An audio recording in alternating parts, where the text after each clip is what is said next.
For 5 years, they called him broken, a wolf who would never shift. But the moment the Alpha King stepped across the border, the boy's eyes ignited with molten gold. His small body blurred, and where a child stood, a perfect silver wolf pup now sat. It was an exact, tiny replica of the king's legendary beast. And in that shocking, silent second, a 5-year-old secret and a royal scandal were born. This is the story of Ilara, a low-ranking Omega who spent 5 years hiding her son in the shadow of her pack, bearing their scorn as they declared her child defective. And it's the story of the Alpha King, who arrived for a simple border treaty, only to have his entire world rewritten in a single, impossible glance. But to understand the magnitude of that moment at the border, you have to go back. Back to a single night under a blood moon, to a secret kept, and to a betrayal that sent a mother and her son into exile. In the rigid world of the Silver Fang Pack, rank was everything. It determined your housing, your duty, your worth. At the very bottom of this ancient hierarchy were the Omegas. They were the nurturers, the peacekeepers, the emotional anchors of the pack. But in practice, they were also the servants, the cleaners, the invisible labor that kept the elite comfortable. Ilara was born an Omega. Her mother had been one and her grandmother before her. It was a static, unchangeable fate. Her life was a cycle of mending clothes, preparing feasts, and soothing the tempers of hot-headed alphas and betas. She lived in the communal Omega Den, a drafty longhouse on the edge of the pack territory, far from the Alpha's lodge with its roaring fires and warm beds. But Ilara possessed a quiet fire of her own. She had her mother's gentle strength and a keen, observant mind. She noticed the cracks in the pack's finances that the betas missed. She remembered every treaty clause the diplomats forgot. Her insights, whispered to a sympathetic beta friend, often saved the pack from embarrassment. Yet credit was never hers to claim. An Omega's role was to support, never to lead. The turning point began with a celestial event, the blood moon. For werewolves, a blood moon amplified everything. Emotions ran hotter, scents became intoxicating, and the ancient, primal pull of the mate bond could become irresistible even across the strictest social divides. The Silver Fang Pack was hosting its annual Blood Moon Festival, a night of feasting and revelry meant to strengthen pack bonds. Ilara, of course, was working. She was tasked with managing the central bonfire, ensuring it burned steady and bright throughout the night. The air thrummed with wild energy. Alphas and betas danced with abandon, their wolves close to the surface. And then he arrived. Kalen, the Alpha King. He wasn't of the Silver Fang. He ruled the neighboring, far more powerful Obsidian Howl Kingdom. His visit was a rare diplomatic gesture, a show of strength and unity. He moved through the crowd like a force of nature, tall and imposing, his presence making the air itself feel heavier. His wolf was said to be a massive beast of pure silver, a legend made flesh. He was here with his retinue for one night only to sign a preliminary trade treaty. Ilara kept her head down, tending the fire. But fate, it seemed, had other plans. As the moon reached its zenith, painting the world in crimson light, a group of drunken beta youths stumbled too close to the fire pit, knocking over a stack of kindling. Embers scattered, catching on a rug. Panic flickered. Before the betas could react, Ilara moved. She smothered the fledgling flames with a damp hide, her movements efficient and calm, preventing what could have been a disastrous fire. The commotion drew the gaze of the Alpha King. His eyes, a striking pale amber even in the firelight, found her in the crowd. For a moment, the noise of the festival faded. Their eyes locked, and a scent, unlike any other, cut through the smoke and sweat and perfume. To Ilara, he smelled of storm-chased air and deep, aged cedar. It was a scent that bypassed her mind and spoke directly to her soul. Her wolf, usually a quiet, comforting presence, sat up and howled inside her. Kalen's nostrils flared. His composed mask slipped for a fraction of a second, revealing sheer, unadulterated shock. He took a single step toward her, the crowd instinctively parting before him.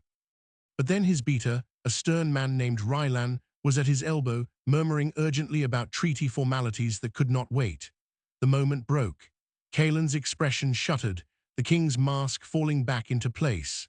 He gave a curt, almost imperceptible nod in Ilara's direction before being swept away by his advisors and the fawning Silver Fang elders. Ilara's heart hammered against her ribs. The pull she felt was terrifying in its intensity. It was the mate bond.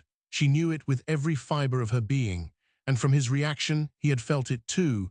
But an Alpha King and an Omega, it was an impossibility, a scandal waiting to destroy them both. The rational part of her mind screamed to flee, to forget. But the Blood Moon's magic and the bond's raw demand were a potent, irresistible cocktail. Later, when the festival was dying down and the elites had retired, she found herself drawn to the ancient standing stones at the forest's edge, a place rumored to be steeped in old magic. She wasn't alone. He was there, waiting. Without a word, without the pretense of rank or royalty, they came together. It was not a night of political alliance or careful strategy. It was pure, primal recognition. For a few stolen hours under the bloody moon, they were just Kaelin and Ilara, two souls snapped together by a force older than their packs, older than their titles. He left before dawn, his expression unreadable. He whispered a single word against her skin. Soon. He was gone with his retinue by first light, the signed treaty in hand. Ilara clung to that promise. Soon. She returned to her duties, a secret blooming in her heart, a fragile hope that the universe had somehow rewritten her destiny. Weeks passed, then months. The soon never came, no message, no summons. The Obsidian Howl Kingdom was silent. As her body began to change, the hope curdled into a cold, hard knot of fear. She was pregnant. When her condition could no longer be hidden, she was dragged before the Silver Fang Alpha, Lorcan. The atmosphere in the lodge was icy with contempt. An Omega carrying a child of unknown sire, Lorcan sneered, his voice dripping with disgust. You have degraded this pack with your weakness. Was it a rogue, a human? Gathering every ounce of her courage, Ilara looked up. The sire is Kaelin, the Alpha King. The silence that followed was absolute, then it shattered into raucous, disbelieving laughter. The idea was preposterous to them. A king does not soil himself with an Omega. They called her a delusional liar, a schemer trying to elevate her station with a fantastical story. The king has made no claim. He has not returned, Lorcan stated, his verdict final. You are cast out. You bring this shame upon yourself and your bastard child. If the king wanted you, he would have taken you. He has clearly forgotten you. She was given until nightfall to gather her meager possessions. Her few friends among the Omegas could only watch in tearful silence, too powerless to intervene. Ilara was exiled, banished from pack lands and pack protection, destined to survive in the human world as best she could. The birth was a lonely, terrifying ordeal in a rundown motel. She named her son Leo. And from the beginning, he was different. He was quiet, thoughtful, with his father's startling amber eyes. But as the years ticked by, the crucial milestone never happened. He did not shift. At age 3, when most wolf pups first feel their beast, Leo felt nothing. At age 4, still nothing. The pack healers, on Lorcan's orders, examined him once from a distance when Ilara dared to approach the border begging for medicine. Their diagnosis was swift and cruel. The child is broken, a null. The wolf spirit is absent or dormant. This is the price of a union outside the natural order. The label followed them. The broken boy. Ilara fought against it with every breath. Her son was not broken. He was hers.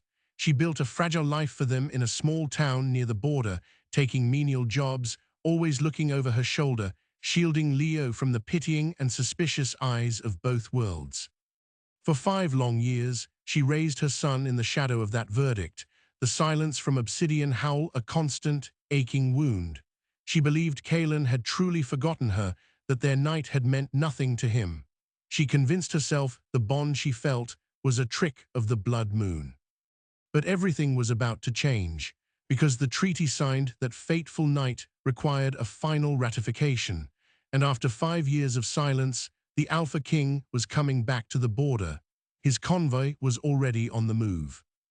The border crossing was a simple, muddy clearing marked by weathered wooden posts and the invisible charged line of territorial magic.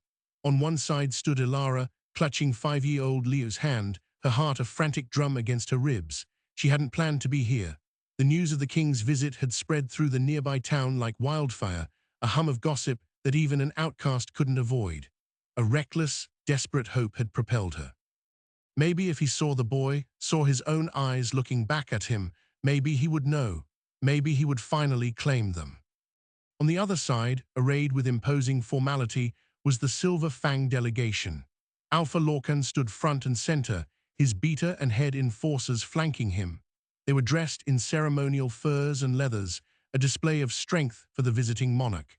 Their disdain for Ilara, standing 20 paces away in her worn clothes, was a physical chill in the air. Then the forest on the Obsidian hillside seemed to part. A convoy of 3 sleek, black-armored vehicles rolled to a silent stop. Doors opened. Out stepped King Kalen's personal guard, beaters of immense size and silent discipline. They took up positions, their eyes scanning the tree line, the silver fangs, and lingering with brief curiosity on the lone Omega woman and child. And then he emerged. 5 years had honed Kalen's presence from formidable to utterly terrifying.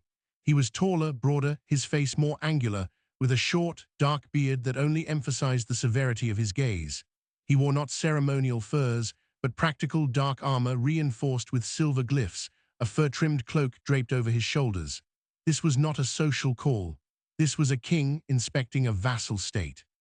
His pale amber eyes swept over Alpha Lorcan with cool appraisal, then passed dismissively over the rest of the delegation. His gaze was moving past Ilara when it snagged. It flicked back to her. For a second there was no recognition, only a king's annoyance at an unexpected presence. Then his nostrils flared just slightly. The scent, vanilla sweet cream, and beneath it, the faint, enduring echo of storm-chased air and cedar, his own scent, mingled with hers, aged by 5 years of sunlight and struggle. His breath hitched, a micro-expression of shock that was gone in a blink, replaced by intense, burning focus. Ilara felt the world narrow to that stare. The bond, which had lain dormant like a numb scar, suddenly flared to agonizing, glorious life. It was 1,000 times stronger than the blood moon pull. It was a completed circuit, screaming that this was her mate, her other half. She swayed on her feet, Leo's small hand her only anchor. Kalen took a single, deliberate step toward her, completely ignoring Alpha Lorcan, who had begun a formal greeting. The king's focus was absolute. "You," Kalen said, his voice a low rumble that silenced the birds in the trees. "From the festival." Lorcan stepped forward, his face purpling with rage and humiliation. "My king, pay no mind to this outcast, a dishonored Omega and her defective pup. They linger here out of pathetic hope. They are no concern of this treaty." The word defective struck the air like a slap. Kalen's head turned toward Lorcan with the slow, lethal grace of a predator. "You speak of a child," Kalen stated, his tone dangerously soft. "A child who cannot shift," Lorcan spat, eager to deflect. "A true null, proof of her degenerate union. We cast her out as our laws demand." Kalen's eyes returned to Ilara, a storm of questions and dawning, horrific understanding swirling in their depths. He looked from her to the small boy hiding partly behind her legs. He took in Leo's dark hair, his slight build, and then his eyes. The same unusual pale amber, the king's own eyes. The calculated mask of the monarch shattered. Raw, unvarnished shock took its place. 5 years, he breathed, the question meant only for her. Ilara found her voice, though it was barely a whisper. "You said soon, you never came." A visible tremor went through Kalen's frame. The implications, her exile, the child's label, their suffering hit him with the force of a physical blow. His aura, usually a controlled mantle of power, spiked violently. The silver fang beaters took an involuntary step back.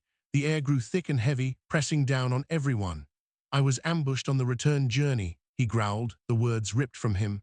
"A poisoned blade. I lay in a coma for 10 months. My counsel concealed my condition to prevent war. When I woke, I searched. I was told you had vanished, likely dead." His gaze burned into Lorcan, "A story you no doubt helped to craft." Alpha Lorcan paled but held his ground. The word of an Omega against an Alpha, the law is clear, no claim was made. The child is a null, look at him, he shrinks like a human. All eyes turned to Leo. The boy was terrified, pressing his face into his mother's leg, overwhelmed by the dominance and anger crashing around him.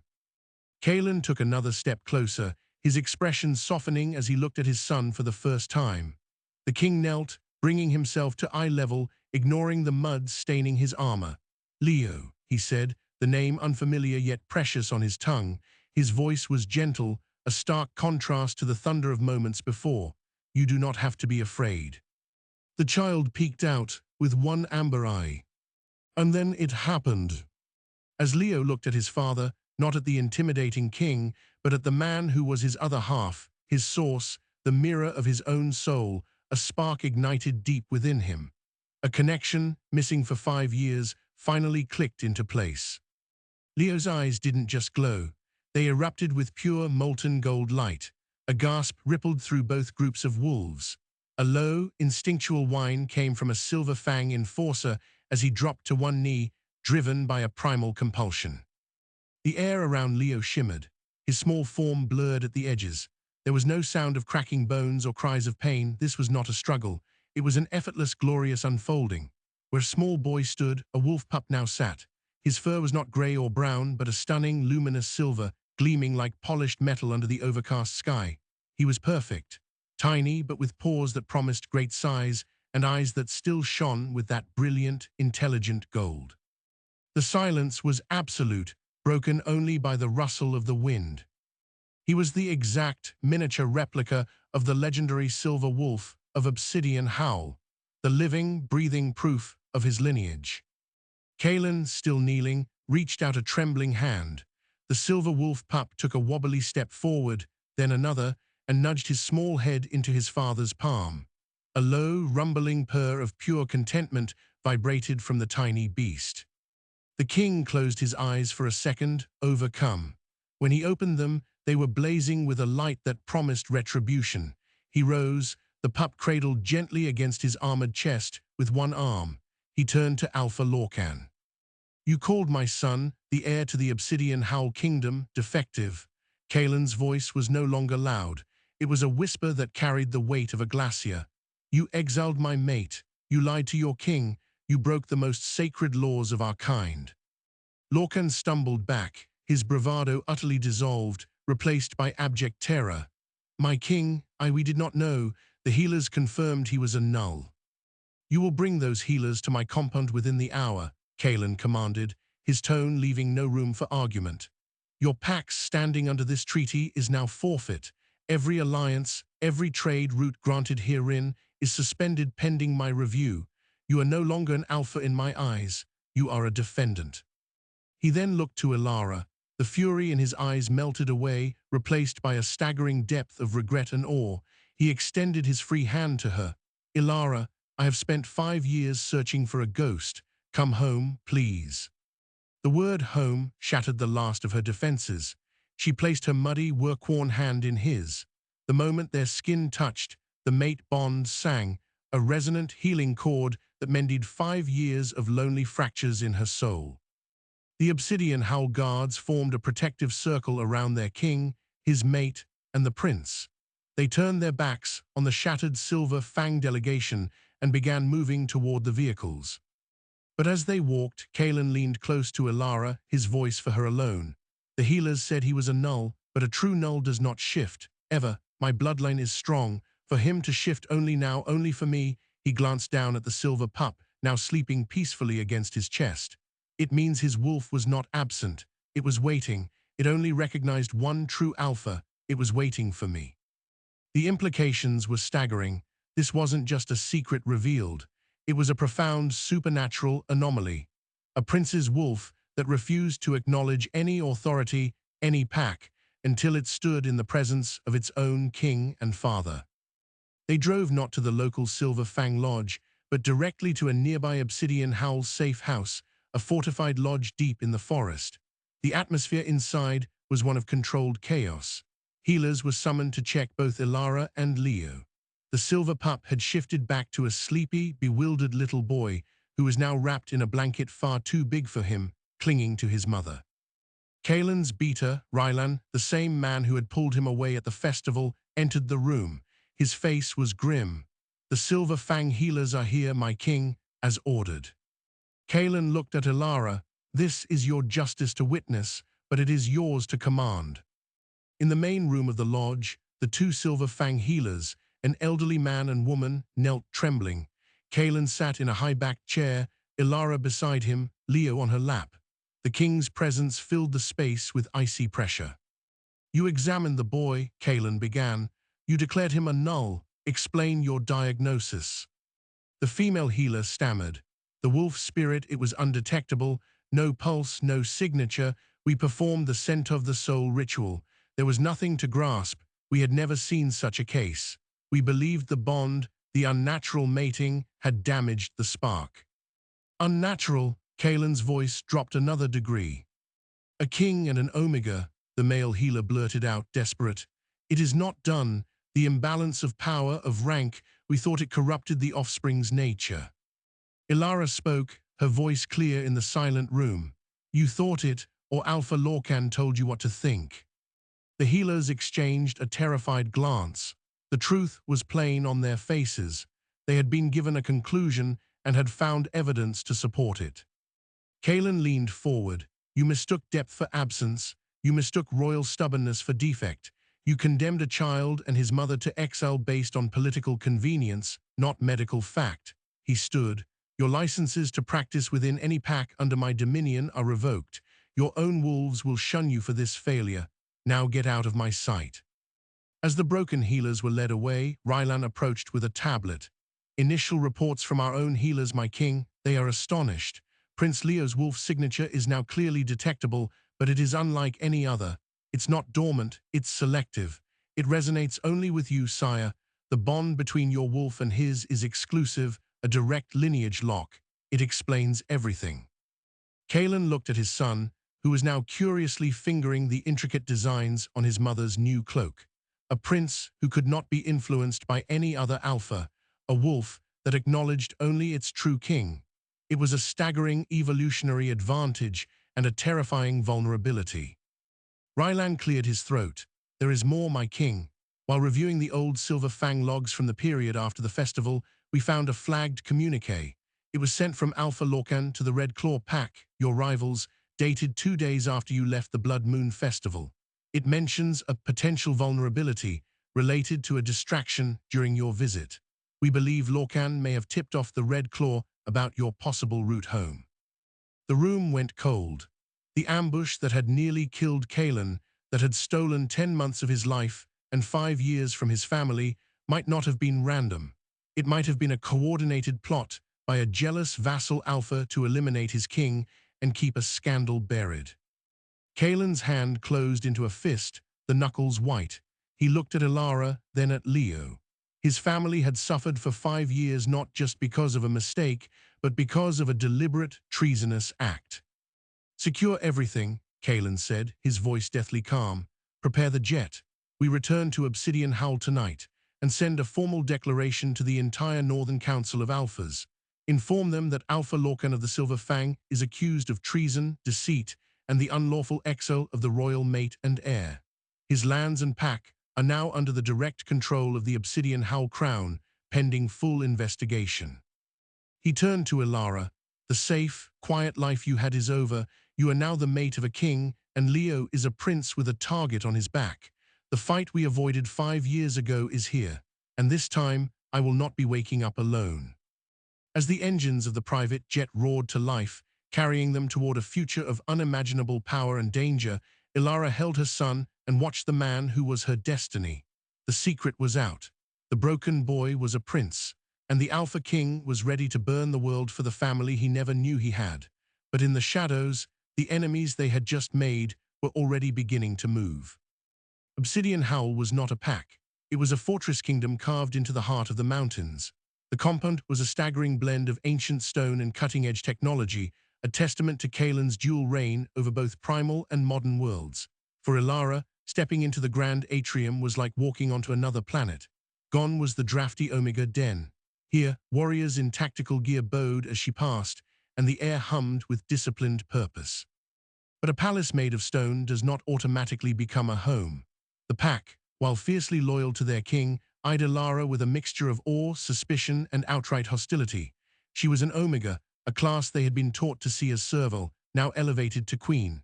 And Leo, he was a mystery.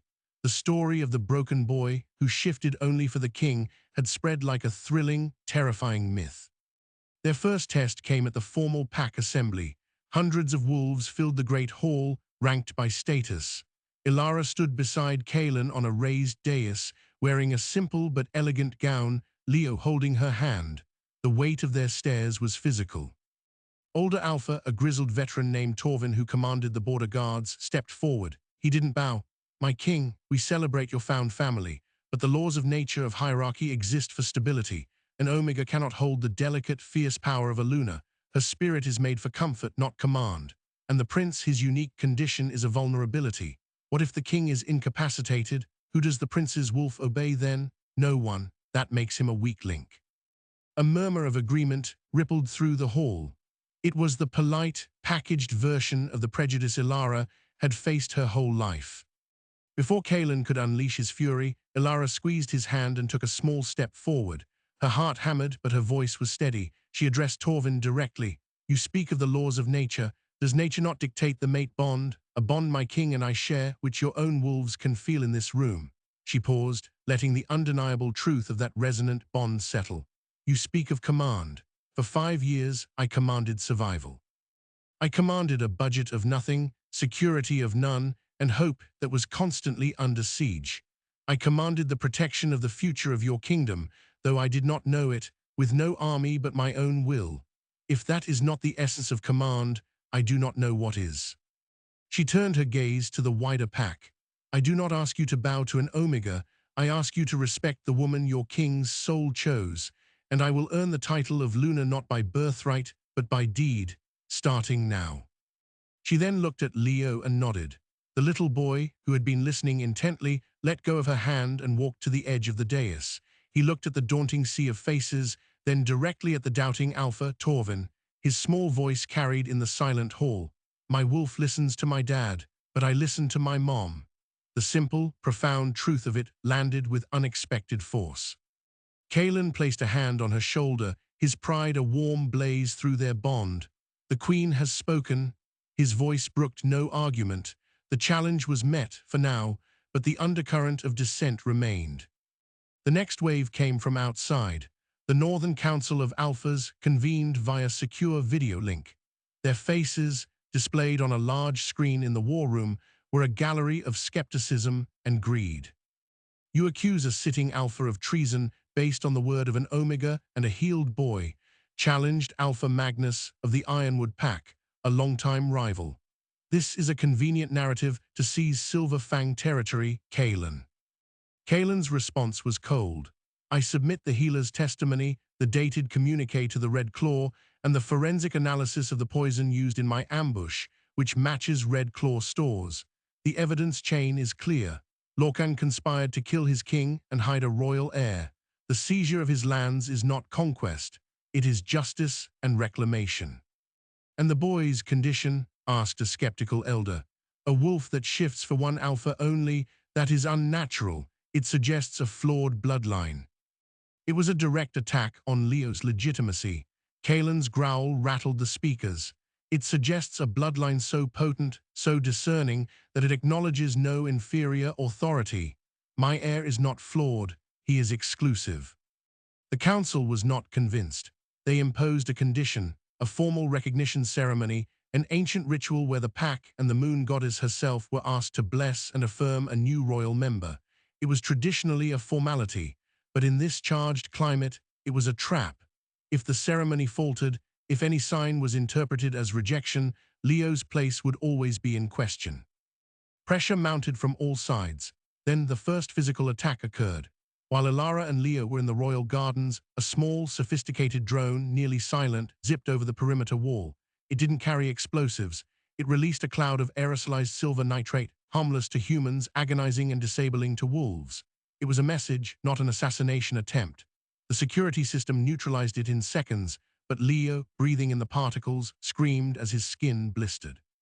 His wolf, reacting to the threat and the pain, tried to surge forth, but became confused, causing a painful, partial shift that left him sobbing with a wolf's paw for a hand before it receded. As Ilara held her crying son, applying healing salves, Kaelin stormed into the security hub.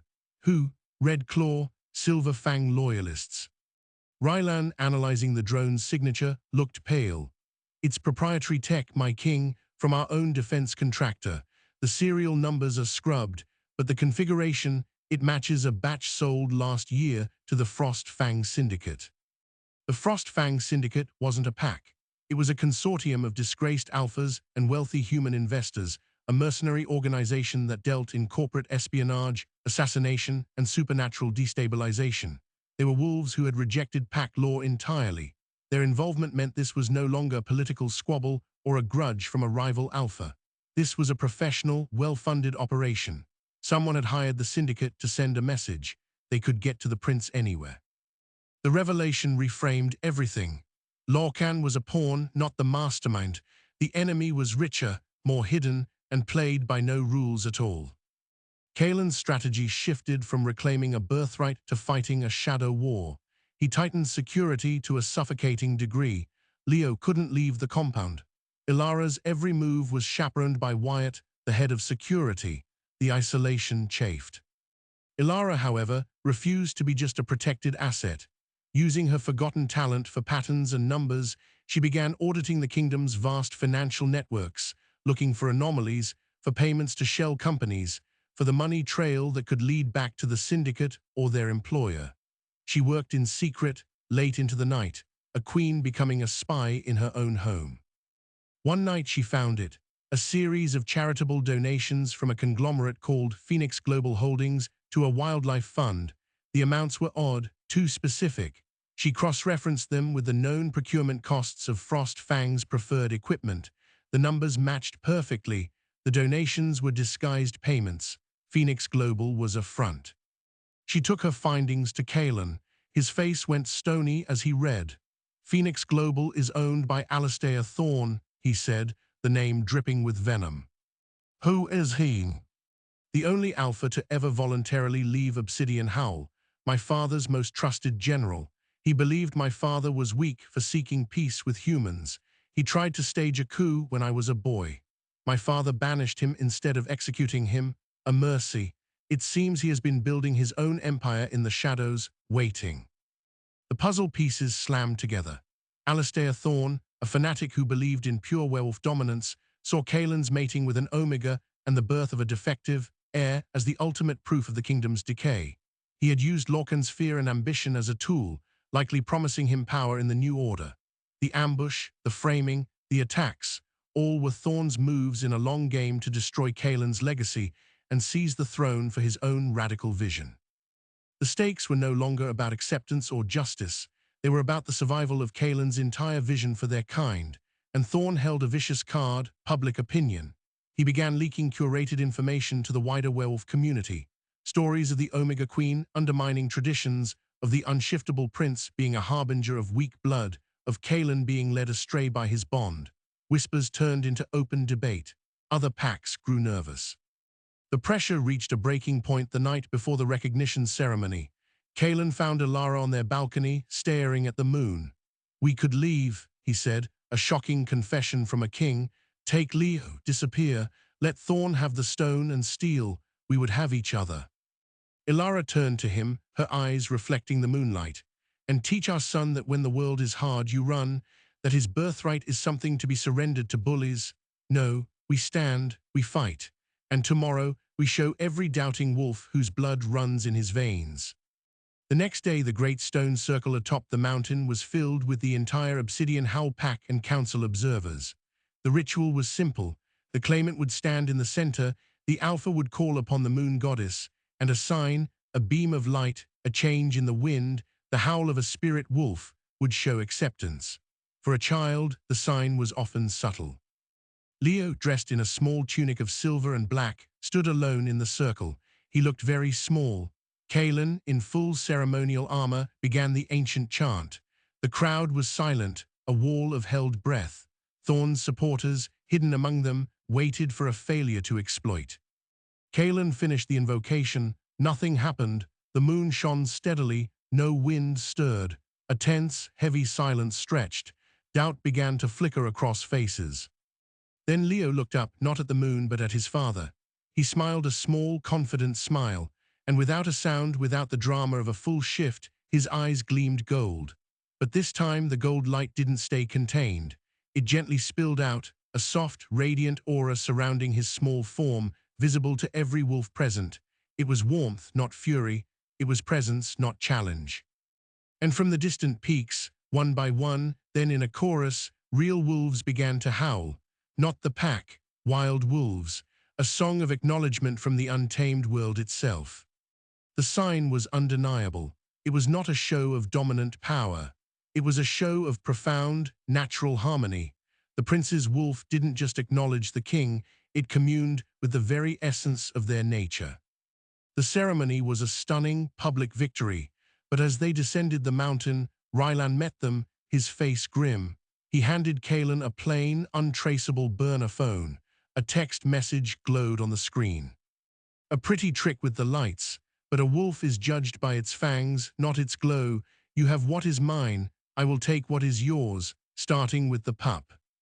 The message was signed with a symbol, a phoenix wrapped in thorns. The shadow war was over. The open war had just begun. The threat was no longer a shadow. It had a name, a symbol, and a target. Alistair Thorne's message changed everything. This wasn't about undermining their authority anymore. It was a direct declaration of war on their child. Kaelin's response was instantaneous and total. Obsidian Howl shifted from a kingdom to a fortress on a war footing. He recalled all border patrols. He activated dormant defense systems buried in the mountain. The compound's shields, a blend of ancient barrier magic and modern frequency dampeners, hummed to life, making the air taste of ozone. Every pack member, from the highest beta to the lowest omega, was given a role and a weapon. Ilara's quiet competence during the crisis had won over many doubters. She wasn't just the queen in the tower. She was coordinating supply lines, organizing the infirmary, and using her knowledge of pack psychology to maintain morale. The Luna had indeed earned her title by deed. But the hardest decision was about Leo. The safest place was the deepest bunker carved into the mountain's heart, yet locking him away felt like surrendering to Thorne's narrative that the prince was a weakness to be hidden. Kaelin made a different call. Leo would remain in the family quarters, guarded by Wyatt and his best team, but not buried. He is a prince of Obsidian Howl, Kaelin declared. He will face the storm, not hide from it, and his wolf will know his father is near. They didn't have to wait long. Thorne, emboldened and arrogant, struck not with stealth, but with brutal, overwhelming force. 3 nights after the message, the perimeter alarms screamed. A small army of Frostfang Syndicate mercenaries, augmented by rogue wolves from disbanded packs, hit the outer walls. They came with silver-tipped rounds, sonic disruptors, and dark magic designed to crack shield spells. It was a distraction. While Kaelin's forces engaged the main assault at the gates, a precision strike team infiltrated through a forgotten geothermal vent. Their intel was terrifyingly accurate. They bypassed security checkpoints and headed straight for the royal wing. Their objective was clear: extraction of the prince. A living heir in Thorne's hands would be a weapon more powerful than any bomb. Wyatt's team met them in the granite corridors.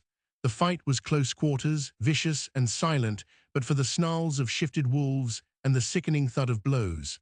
Ilara, armed with a silver-coated dagger Kaelin had given her, stood guard in front of Leo's door. She wasn't a warrior, but she was a mother, and her protective fury made her dangerous. Through the bond, she felt Kaelin's raging battle at the gates, a storm of fury and violence. She also felt his sudden, gut-wrenching spike of fear, not for himself, but for them. He knew about the infiltrators. He was coming, but the compound was vast. Inside his room, Leo was terrified. The sounds of battle, the scent of strange wolves and blood, overwhelmed his senses. His wolf, confused and panicked, clawed inside him, wanting out but unable to find the anchor of his father's presence. The exclusive bond that was his strength was now his cage in the chaos. An enemy beater, bleeding from a gash Wyatt had given him, broke through the defensive line. He barreled toward Ilara. She braced herself, dagger raised, but before he reached her, the door behind her flew open. Leo stood there, tears streaking his face, his whole body trembling with the effort of a war inside him. He saw the strange wolf charging his mother. A raw, desperate sound tore from his throat, Not a howl, but a plea. Dad.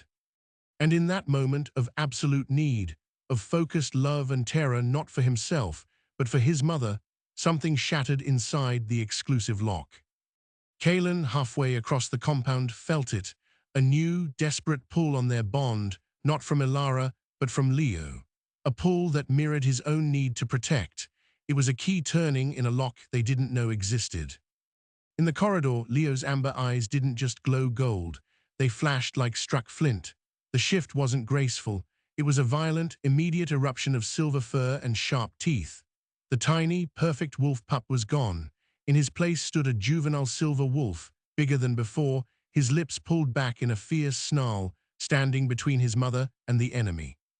The rogue beater skidded to a halt, stunned. This wasn't in the briefing. The prince wasn't supposed to be able to shift without the king. But Leo's wolf wasn't shifting for authority now. It was shifting for love, for protection. The bond's exclusivity had bent, not broken, under the pure, selfless need to defend his family. With a courage that belied his size, the young wolf lunged.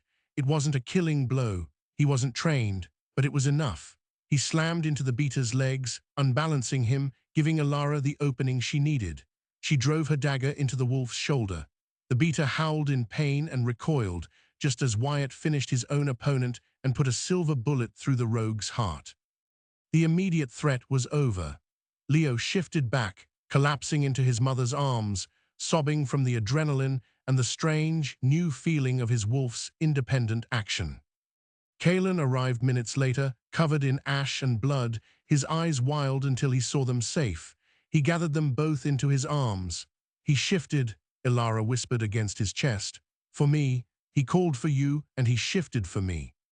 It was the final, beautiful twist in Leo's unique nature.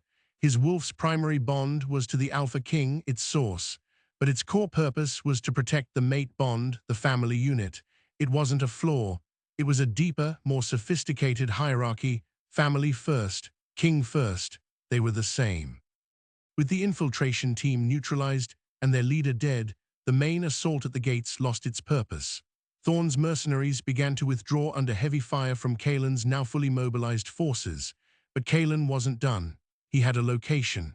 The Frost Fangcom's unit Wyatt captured had given up a coordinate, Thorn's command center, a fortified estate just over the border in no man's land. Kaelin looked at Elara. This ends tonight. He will never look at our son again. Elara nodded, her hand on Leo's head. Bring him home, one way or another. What followed wasn't a battle. It was an execution. Kaelin, leading his elite guard, descended on Thorn's compound with a fury honed by 5 years of stolen time and the fresh terror of a threat to his child. They found Alistair Thorn in his war room, surrounded by maps and monitors, still believing his plan was unfolding. He was an old wolf, powerful, but his strength was that of manipulation and money, not of primal, righteous rage. Thorn sneered as Kaelin entered. Sentiment has made you slow, boy. Your father's weakness lives in you. Kaelin didn't speak. He simply attacked. The fight was brutal and short.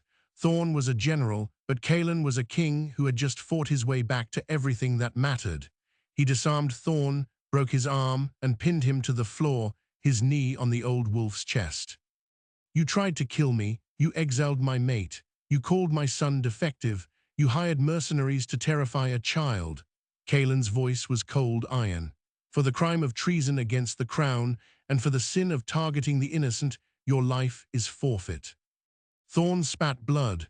You'll usher in an age of weakness, an Omega Queen, a puppet prince. No, Kaelin said, I'm ushering in an age where worth is not determined by rank, but by heart, and you won't see it. Justice was swift. By the laws of the kingdom, Kaelin carried out the sentence himself. The rebellion was beheaded, literally and figuratively. The fallout was immediate and profound. With Thorn gone and his financial network exposed by Elara's earlier work, the Frost Fang Syndicate crumbled. The Northern Council, seeing the evidence of Thorn's conspiracy and witnessing the unified strength of Obsidian Howl in crisis, formally ratified all of Kaelin's actions. Alpha Lorcan, now exposed as a co-conspirator, was stripped of his title entirely by council decree. The Silver Fang Pack was officially dissolved, and absorbed into Obsidian Howl, its lands and people integrated under fair but firm new management. Months later, the kingdom was not just at peace, it was transformed. Ilara, once the invisible Omega, now sat on the council, her insights on pack welfare and human relations shaping new progressive policies.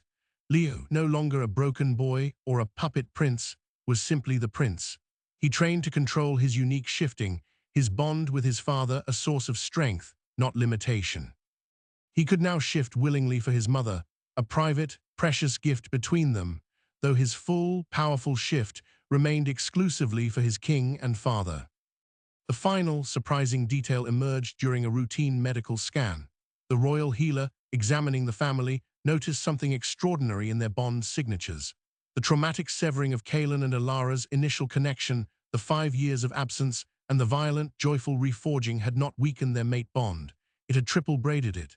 It was intertwined with Leo's unique signature, creating a familial bond of unprecedented strength. It was a new kind of magic.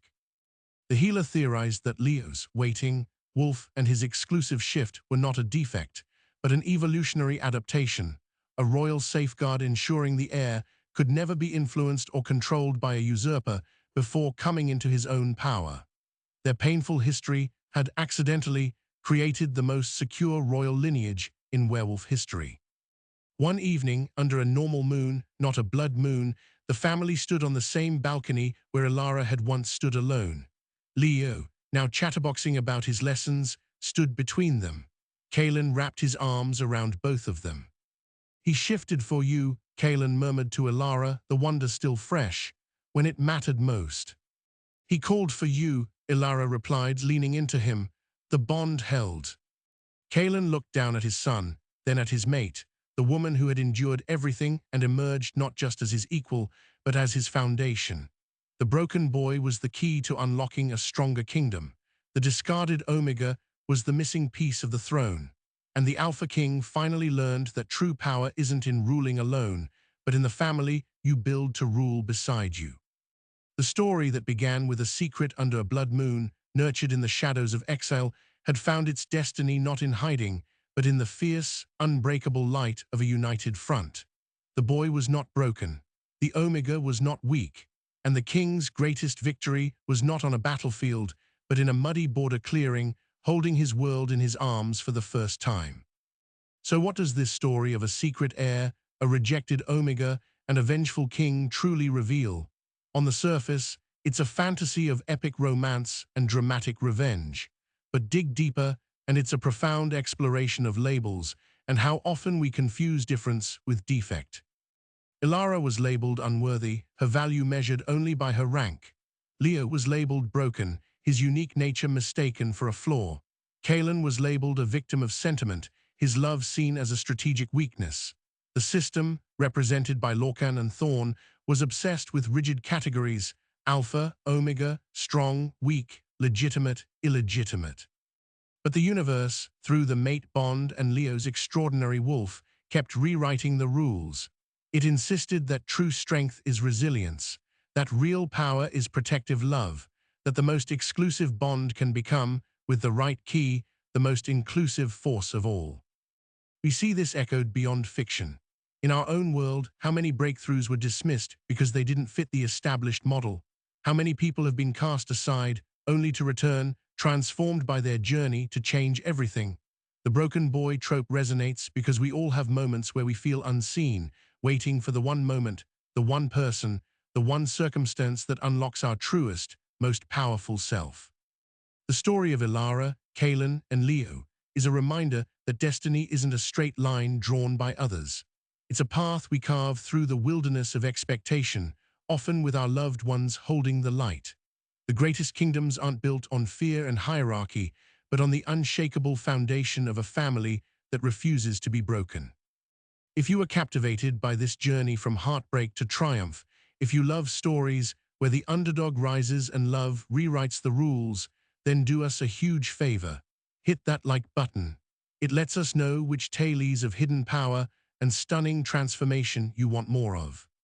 Share this video with anyone who needs a reminder that a label is just a word, but a legacy is written in actions. And subscribe to the channel. Ring the notification bell so you never miss our next deep dive into the stories that explore the very heart of power, love, and identity. Let us know in the comments what moment in this saga resonated with you most. Was it Leo's first glorious shift, Ilara's quiet defiance in the council, or Kaelin's realization that his kingdom was incomplete until his family stood beside him? Until next time, remember, sometimes the most extraordinary things are waiting in the plainest sight, and the most powerful shifts begin not with a roar, but with a single, undeniable truth.